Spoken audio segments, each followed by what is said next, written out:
What's going on? A lot of you are going to get used to seeing me on YouTube because when I'm live streaming in my community, guess where I'm going? I have to stream through my YouTube account, and so a lot of the videos that I do, they don't have to be private, and so you guys get to see it in action. And so I'm giving business tips, connecting with my tribe. It's beautiful that you can do ads and stuff like that on certain platforms, but honestly, real talk, a lot of times it gets very overwhelming. One second. There we go.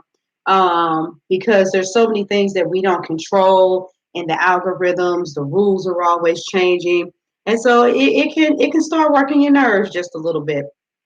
And so when I decided to start my community, I was really just thinking about, hey, what's most important for me is that individuals actually have an opportunity to mix and mingle and connect with people that, hey, you're here, get to mix and mingle and connect with people the way that networking was actually meant to be. And so I wanted to just come in here today, give you all a nugget and talk to you all about having standards. I had a recent experience, and so I believe that what I'm about to bring to the table is very valuable because of something that I dealt with an individual that wanted to be a guest on my podcast. And so a lot of you all, when you're a beginner, sometimes you feel like, oh my God, I should just be at the mercy, of whoever it is, that I want to be on my platform, because you're wanting to do anything and everything to get some exposure.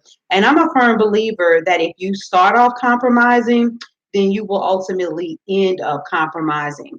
And so for me, I have this application process. Anybody that wants to be on the podcast, they just have to, it's not even really extensive. You know what I'm saying? It's one of those things of, fill out this questionnaire where what's your life journey, how long you've been an entrepreneur, what are some spiritual, mental, emotional, financial dilemmas that you've been through. Basically, so I can, the openness on the application then allows me to be able to see your potential for openness on the podcast. And so what ends up happening with me now that I've got a lot of traction, because the podcast has been around for almost 2 years, y'all. Real Women Don't Bitch, by the way. Let me plug that. Because it's been around for a while, I'm sure that when these successful entrepreneurs, they're PR people, they're VAs, they look and they search for podcasts. They look and see how long they've been on, how many episodes they produced, how many downloads there are. And so Real Women Don't Bitch isn't going anywhere. That's the short end of the story. But these people are quote unquote really successful, and they build, multiple 6-figure, 7-figure empires. And a lot of them, when they come to me, they say, yes, and such has opened up this and sells this and has grossed this. And I'm like, okay, thank you for saying that you want them to be on a podcast, but in order for them to do that, they need to fill out the application. And so what ended up happening with this one particular situation, the guy was like, okay, I'm going to, forward this over to the individual. And then like a week later, he comes back and he says, oh, I'm so sorry. She said that she can't do it, but here's some stuff about this other person. And she's done this, and she's done that, and she's done this, and she's done that. And so I said, sir, I have a process.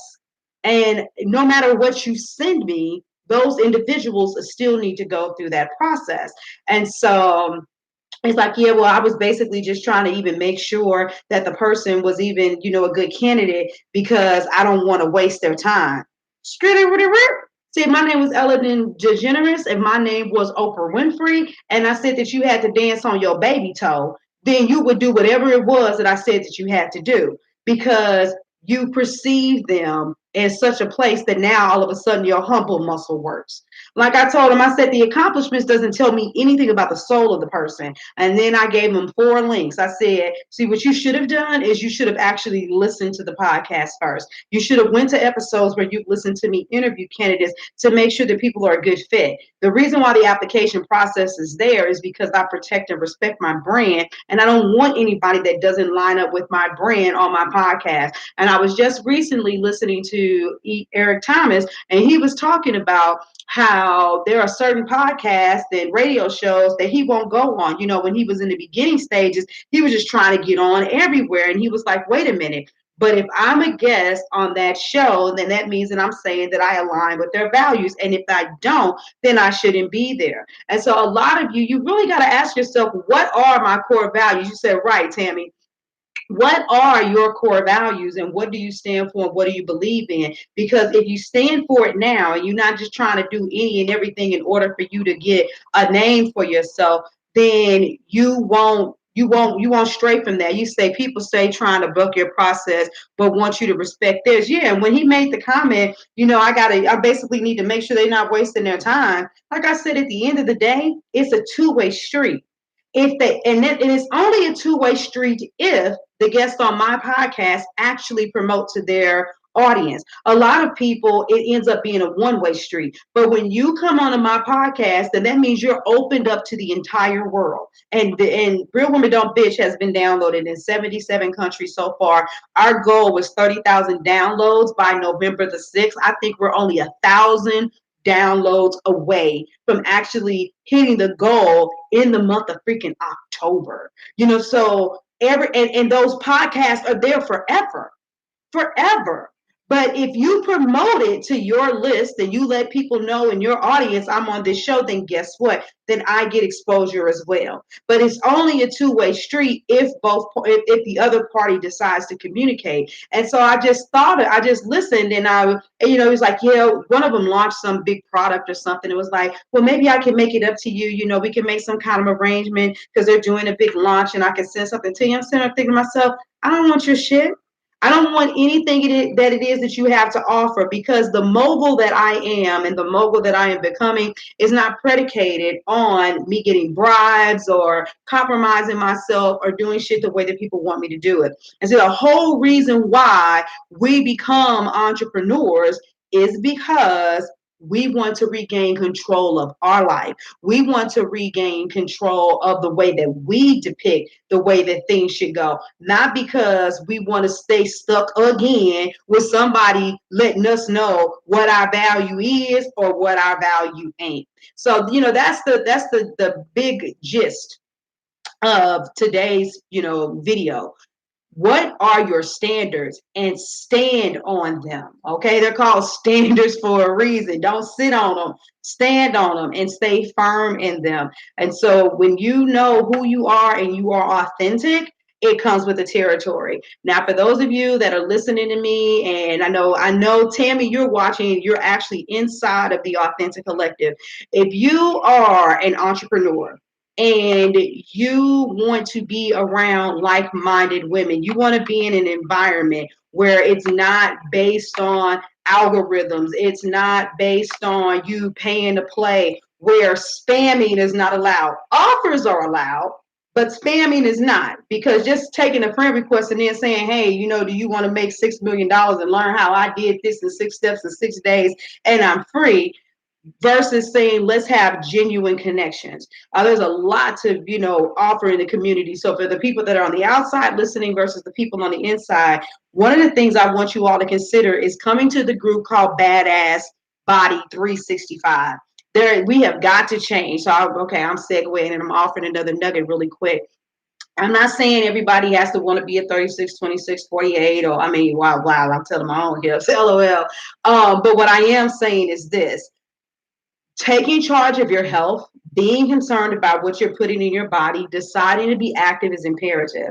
And now this happens everywhere, but especially in the African American community, most of us work so hard to build our dreams, and then most of us have to let it go or rebound and start over due to issues with our health. And actually, a lot of Black men, by the time they hit the age of 50, they either are semi-crippled or literally die from heart disease, because we push our businesses so hard. And so you got to really ask yourself, where is my faith and what do I really believe in? Get the knowledge that you need in order to be able to build your business the way that you need to, so that your health isn't something that is neglected. And listen, baby, boo-boo, whoever's listening, because you're skinny doesn't mean you're healthy. There are plenty of people who drop dead every day with heart attacks, and you'd be like, but she was only this big. But that's because one of the muscles that gets avoided the most is the heart.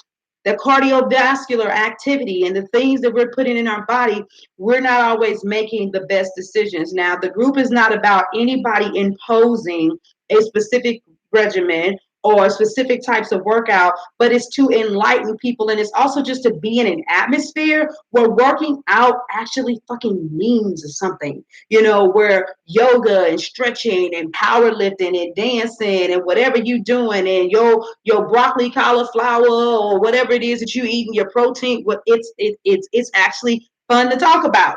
Because I just got invited to an event the other day, and every single lady was like, "Oh, I think I'm going to do keto. It's actually another form of paleo, and I got to get my discipline." And this is and everybody's saying what they got to do. Now, because I didn't want to impose, and it was just kind of like a girlfriend gathering, I didn't want to go full blown coach mode and be like, "Okay, I hear what you're saying, what you got to do, but let's talk about the reality of your health, boo boo, and what are you going to do." But the dynamics of how you respond to health, and health is wealth, it changes basis on the environment that you are in. So aclive.co, which is basically AC is for authentic collective, authentic spelled AWE, meaning leave them in awe with your presence, being true to who you are at all times. That's what it's about. I am not trying to be another Facebook, but I have to admit I love a lot of the functionality of Facebook. So guess what?